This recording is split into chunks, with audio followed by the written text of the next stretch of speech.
For years, the Prime Minister has attempted to cover up his knowledge of Beijing's interference in our elections, interference that benefited himself and the Liberal Party, as well as attempting to cover up and misstate the facts about what he knew and what Beijing did to support the candidacy of the now sitting member for Don Valley North, who the Prime Minister touted was a member of his team, interference that Beijing engaged in to advance Beijing's interests and also benefit the Prime Minister.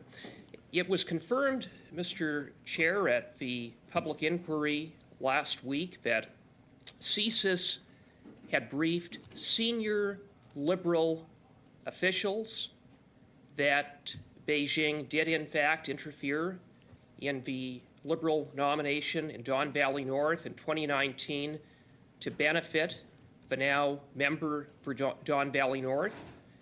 And we know that the Prime Minister was informed about the contents of that CSIS briefing. And in the face of the knowledge that the Prime Minister had that Beijing interfered to assist the now member for Don Valley North, then the Liberal candidate for Don Valley North, what did the Prime Minister do? He effectively gave the green light to Beijing's interference. He didn't rescind the nomination.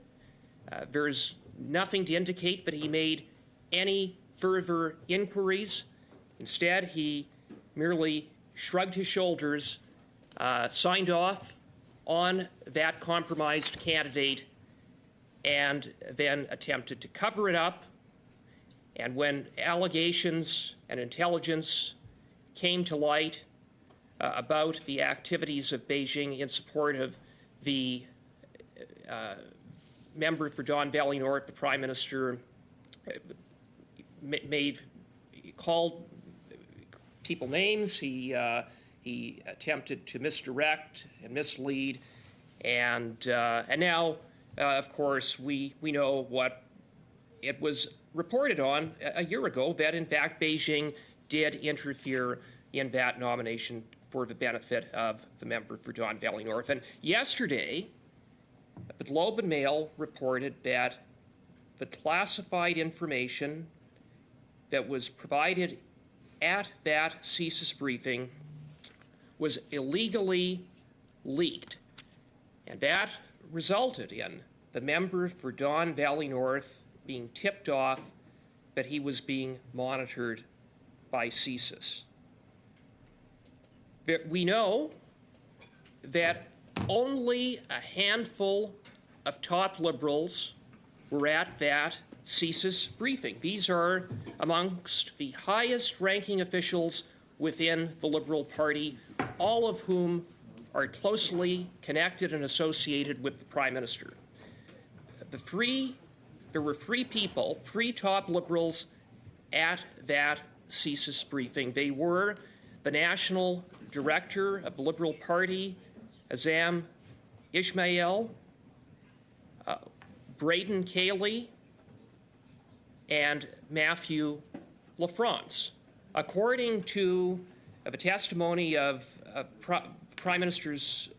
of the Prime Minister's top advisors, Jeremy Broadhurst, when he appeared before the Procedure and House Affairs Committee on April 25th of 2023, Ishmael informed him about the CSIS briefing. Broadhurst did have the requisite security clearance. So we know there were only 4 people, 3 of whom were directly briefed, a 4th who received the details of that briefing, and then we know that the following day, the Prime Minister was briefed by Jeremy Broadhurst. So there were 5 people, 5 top Liberals, including the very top Liberal himself, the Prime Minister, who were briefed and had the details of that classified information. And it is important to emphasize the seriousness of what happened based upon the report in the Globe and Mail. Someone connected to the Prime Minister leaked classified information that consequently disrupted an ongoing CSIS intelligence operation. Someone connected to the Prime Minister, a top Liberal official, compromised the work of CSIS and put the partisan interests of the Liberal Party ahead of Canada's national security. Unbelievable. And in so doing, they committed a serious criminal offense.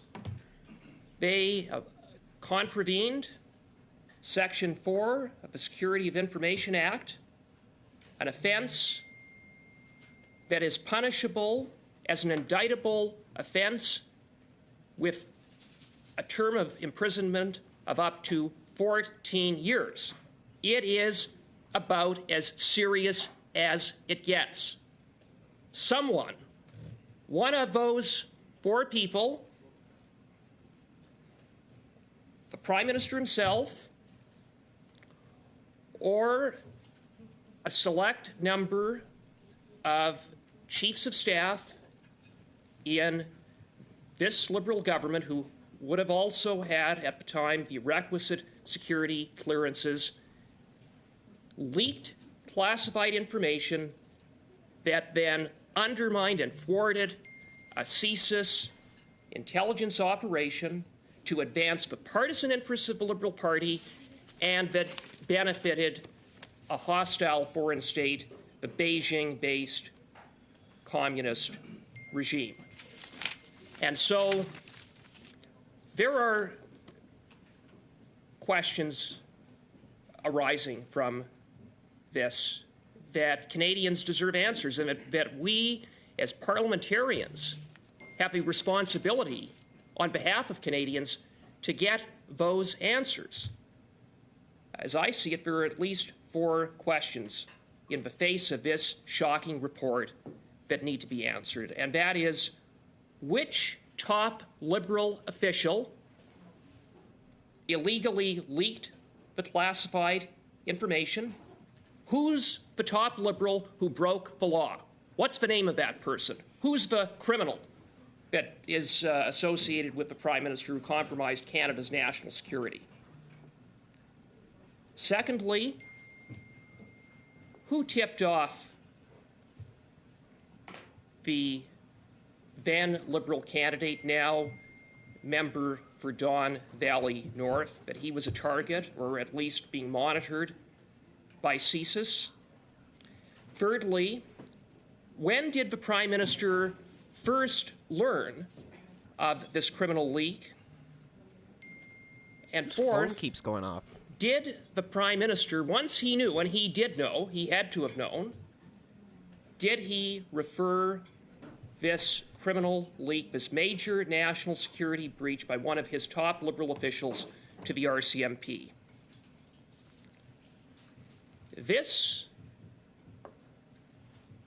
incident, this scandal, this latest piece in a massive scandal involving Beijing's interference and the Prime Minister turning a blind eye, in some ways giving a green light to it when it benefited him, highlights the absolute rot and corruption of this Prime Minister and those around him.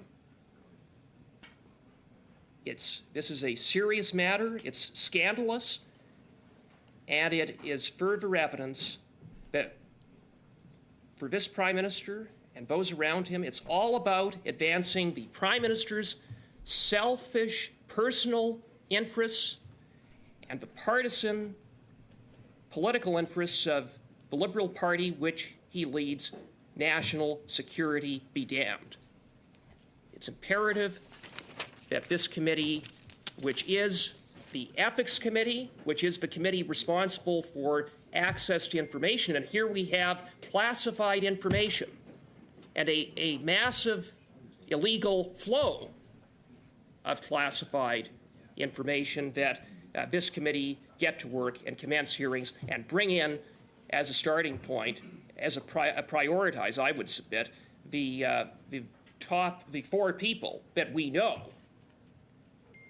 received that classified information. One of those 4, the Prime Minister or a senior select number of chiefs of staff in the Prime Minister's government broke the law, and we need to find out who that person was. And we also need to hold this Prime Minister accountable, because whoever broke the law is one of his top officials. The Prime Minister knew about it. He was briefed about it. We know he turned a blind eye to the evidence of Beijing's interference. And if he did not report this criminal incident to the RCMP, then he effectively was complicit and worked to cover it up. Thank you, Mr. Chair. Thank you, Mr. Cooper. Mr. Brock, you have the floor on the motion, please, followed by Mr. Fisher and Mr. Baines. Go ahead. Thank you, Chair. And I thank my colleague, Mr. Cooper, for his excellent analysis and putting into context the seriousness and the importance of this motion, and quite clearly why it should be studied not only in other committees, but particularly here in ethics. This government I have known all along, as do Canadians, literally for the last 8 years. This is the most ethically challenged, corrupt government this country has ever seen. Yeah. And I think what it does, this public inquiry and the evidence that we have heard through this public inquiry and the reports from a number of media giants, really underscores and makes it abundantly clear to me as an opposition parliamentarian, but I'm sure to my entire colleagues on the bench, as well as across Canada, the rationale as to why the Prime Minister, his government, and his backbench fought so hard to avoid this public scrutiny. We always knew that there was a fire to this raging smoke, this smoke screen, and it brings it really home to me personally, given all the work I've done on a number of committees, but particularly in relation to the foreign interference angle, as to why he handpicked the Special Rapporteur David Johnston, who had access to the same information that the Justice is now receiving, but clearly had a different focus as he was receiving the information, and a different focus in terms of his report, that in his view, irregularities wasn't sufficient enough to raise the red flags. No mention at all about the leaks. He had access to that information. Canadians were denied the right to know that information. So it brings it all home to me as to why they did everything that they could to avoid public scrutiny. I've had the ability to really assess the cross-examination of our Prime Minister yesterday and contrast that and compare that to his cross-examination, if you call it, when he testified at the Emergencies Act inquiry by Justice Rouleau. It was not a good day for the Prime Minister. No. There were so many significant differences in the evidence that he gave as contrasted to his Chief of Staff, Katie Telford, when she testified over a year ago. She lied. Well, some could say she lied, and that's certainly an approach you can take. I said that during the most glaring example was that she was adamant a year ago that Prime Minister Justin Trudeau reads ferocious amounts of material, voluminous amounts of material. Everything that is put in front of him, he reads, and he follows up, and he takes his job as Prime Minister serious. He takes the job of Canada's national security serious. What an absolute joke that is when you hear from the Prime Minister himself yesterday that he's too busy. He's too busy to read confidential briefs from CSIS that highlight incidents that could compromise our national security, that could compromise the fairness of elections, that can compromise the integrity of nominations. He's too busy to read that himself. He wants his yes men and his yes women to do a summary for him. That is a very damning, conflicting piece of evidence, Mr. Chair. And now to hear that there was a top Liberal staffer who reported directly to the Prime Minister, who leaked classified, sensitive information, compromising, as Mr. Cooper has indicated, compromised the CSIS investigation. There is clearly an offense for that type of activity. Section 4 of the Security of Information Act spells it out in plain language that a person who holds that confidential information and shares it with another individual, in this case, the member for Don Valley North, has committed an offense under that act. Espionage? Section 27 outlines the punishment for that act. What my colleague Mr. Cooper talked about was the indictable phase of the prosecution of that offense. It's actually a hybrid offense. You can proceed by indictment or summary conviction, but given that the limitation period for prosecuting by summary conviction has long passed, it has to be indictable. This person has a high probability not only of being convicted, but a high probability of spending the next decade in federal prison. That's how serious this matter is. I thought, in the last 6 months to 12 months, Mr. Chair, involving in all the scandals and all the rotten corruption from this Liberal government, at one point I was sitting on 4 or 5 committees at the same time, just keeping track of all the scandals.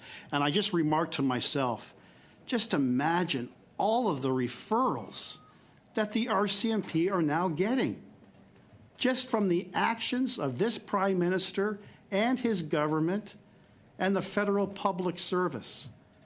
I just spoke to my friend, Mr. Cooper, and I said I often wake up at night just thinking about all of the scandals, all of the potential investigations. We finally had an opportunity not too long ago, Mr. Chair, to question the commissioner of the RCMP regarding the SNC Lavalin scandal.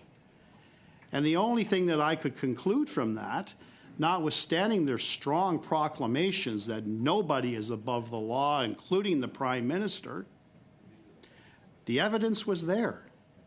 The evidence was very, very clear based on the information that they had available to him by the Ethics Commissioner that Justin Trudeau did commit the offense of obstruction of justice by attempting to interfere in the decision-making of his then Attorney General. So the only thing that I could conclude, as well as many Canadians reviewing that exchange, is that there was indeed a two-tier level of justice. Now, I'm hoping that the RCMP are watching this, that they're following along with the inquiry, that they're reading the press, and that they are gaining some suspicion. To launch any police investigation, Mr. Chair, there has to be some suspicion. To lay a criminal charge under the Security of Information Act is a low threshold.